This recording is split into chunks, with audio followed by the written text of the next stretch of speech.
Les decía y terminé con la equidad en la escuela. Y estas son preguntas que les hago a ustedes como docentes. ¿Ustedes ofrecen las mismas oportunidades para hembras y varones en las clases? Quiere decir, a los varones y a las hembras los ponen a hacer el mural, a participar en los matutinos. ¿Se les dan las mismas tareas y funciones en el aula? ¿Quién revisa? La maestra a veces, el maestro dice, revisa tú, Elena. El varón no se le da a revisar las libretas de los otros, o no es el jefe de equipo, o el monitor. A los varones le dicen, bueno, cuando están en recreo, jueguen, corran. Las hembras no, las hembras se quedan más bien en el aula con juegos pasivos. O a veces está en el propio trato. Entonces, hay que observar, por ejemplo, a veces estás como profesor, como docente, le dice, mira, fíjate, 2 más 2, ¿es eso? Y al varón le dice, fíjate bien en esa cuenta que estás haciendo. Es decir, el tono y las palabras que empleo no son iguales. Entonces, es un llamado incluso a nuestra actitud como docente, como también empezamos a hacer diferencia y hembra. La perspectiva de género tampoco es esto. Y por eso no es invertir roles. Fíjense bien en la lámina. Lo que estamos proponiendo precisamente es una estrategia donde las preocupaciones y experiencias de mujeres, de hombres y de las personas con diversas identidades de género sean una dimensión que se contemple de manera integral en los diseños y en la aplicación y en la ejecución y en la evaluación de todas las políticas y programas que se tracen en los países. Y eso pues entonces nos va a permitir identificar, visualizar discriminaciones, desigualdades, exclusiones, y por tanto vamos a lograr esa equidad de género que queremos en la sociedad. La identidad de género es un concepto, una definición, una vivencia interna en la cual el individuo se apropia de manera que tiene que ver con su cuerpo, pero tiene que ver con otras experiencias que tiene. Y entonces tiene que ver con cómo habla, cómo se viste, cuáles son sus modales, cuál es su conducta, y que es incluso independiente de la orientación sexual. Y eso quiero aclararlo. Como decir, la orientación sexual es parte de mi identidad sexual, pero no es mi identidad de género. Yo puedo tener cualquier orientación sexual y puedo definir, yo me identifico con esta identidad, que en este caso, y es que por ejemplo les traigo aquí la gender care, que son personas que tienen una identidad que no se identifican con estos géneros binarios, es decir, ni masculinos ni femeninos. Es como una mezcla de ambos, o masculino, o femenino, o como un tercer género. Y forman parte de la sociedad. Quiere decir, tenemos que estar preparados para cuando nosotros hagamos las presentaciones de nuestros estudiantes en inglés, ellos puedan decir dentro de esa identidad de género elementos que tradicionalmente estaban incorporadas en esta posición binaria y que ahora no lo están. Entonces hay que visibilizar el género. ¿Por qué? Kinder decía, el género es invisible para los hombres de igual modo que la raza es invisible para las personas blancas. Porque los privilegios que se brindan a quienes forman parte de los grupos hegemónicos, lo que hace es desincentivar esa revisión crítica de la situación social en que se encuentran.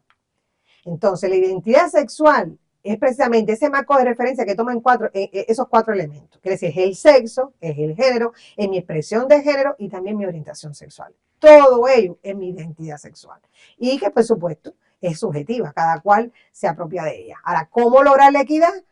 Hay que propiciar relaciones de género equitativas que son necesarias. Y para eso hay que examinar en la sociedad cómo es el acceso y control de esos recursos y de esos beneficios. Entonces, ¿cómo logramos la equidad? ¿Qué cosa es el acceso? Es la posibilidad que yo tengo como ser humano de participar y utilizar los recursos económicos, productivos, políticos que hay en el lugar, en el contexto donde yo me desarrollo. ¿Qué sería entonces el control? Es el poder de decisión que yo poseo en el dominio y la propiedad sobre estos bienes o recursos. Y yo pongo un ejemplo. Puede ser que usted llegue a ser la jefa de la cooperativa, pero quizás cuando no sé, se vaya a repartir el salario de los trabajadores, quien reparte no es usted o quien decide, no porque no sea económico, no de la cooperativa, sino porque o de pronto su propio salario lo tiene que dar a su pareja si es una pareja heterosexual. Es decir, quien domina, quien tiene control de esos beneficios, no es usted. Y entonces así no logramos equidad.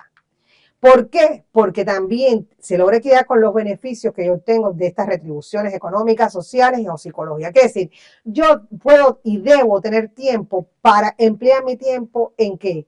Bueno, puede ser en mi propia capacitación, pero puede ser que sea en práctica de ejercicio, o puede ser que sea en la satisfacción de alguna necesidad básica mía. Es decir, yo debo tener como mujer las mismas oportunidades y beneficios que usted tiene como hombre. Entonces, hay que lograr igualdad de trato, de ocupación, en el salario, en el prestigio, en el acceso a los puestos de dirección.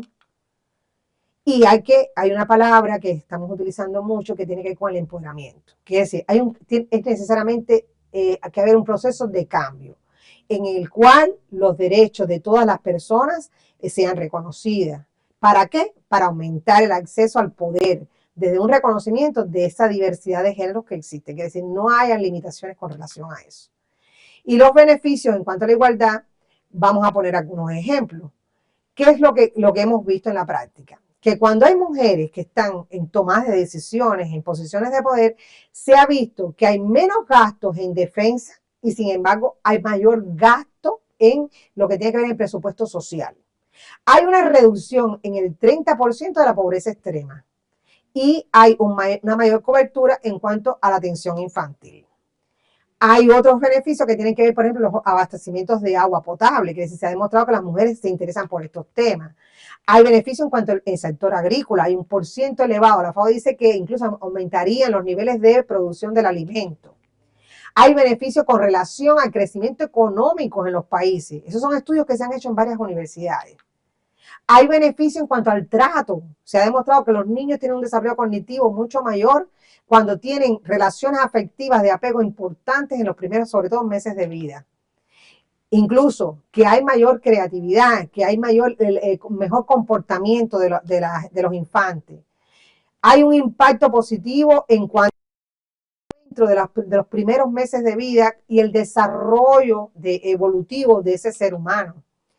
Hay también, se ha demostrado que cuando hay mujeres que en la organización laboral hay mayor eficacia organizacional.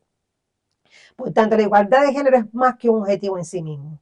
Es una condición previa para afrontar el reto de reducir la pobreza, promover el desarrollo sostenible y la construcción de un buen gobierno. Estas son palabras de Kofi Annan. Muchas gracias por el tiempo empleado.